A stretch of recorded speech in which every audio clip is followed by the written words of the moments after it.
Exodus 21, let's call this one sold, because it deals with a very difficult topic, but it deals with it in a way that's very different than we have come to understand it, because this topic is slavery, and the slavery described in Exodus 21 and throughout the Torah or the law is very different than what we've come to know as chattel slavery in America, the institution too often justified by the Bible. Why is soul important in understanding biblical slavery? Well, because if you really look forward to chapter 22, there's a law about theft and restitution for theft that has a lot to do with what biblical slavery actually looked like, especially within Israel, meaning when Hebrew slaves were taken by another Hebrew.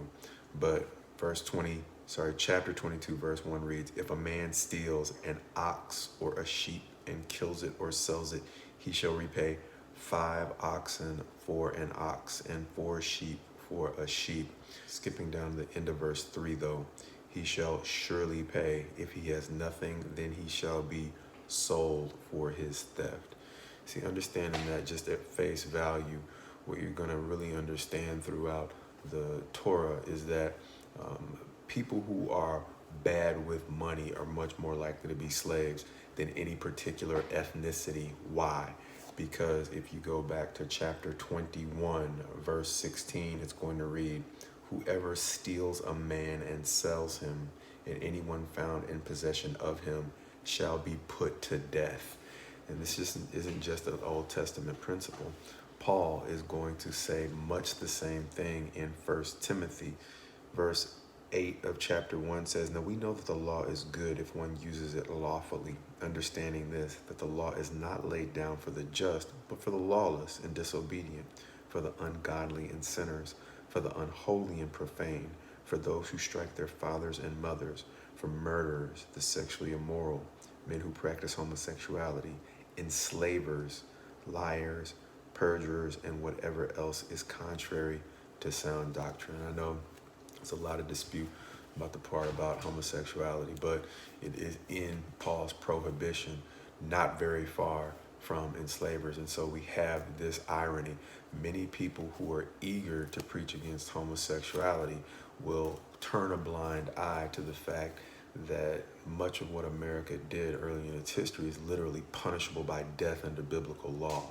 And so you're caught in this situation where you see the Bible conveniently used to prohibit what a certain group hates and endorse the things that it likes or wants to promote, even if those things are actually punishable by death. And so you see the Bible conveniently donned as a cloak for wrongdoing and wielded as a sword against personal enemies in a way that's completely inconsistent with what God actually ordered.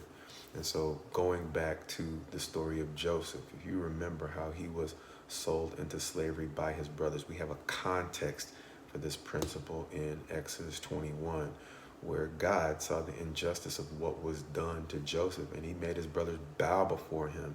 There's no point at which stealing a man was okay with God. It was a sin then for which he made his brothers bow, and now that he's creating the nation, he's letting them know it's a sin that offends him enough that it's punishable by death.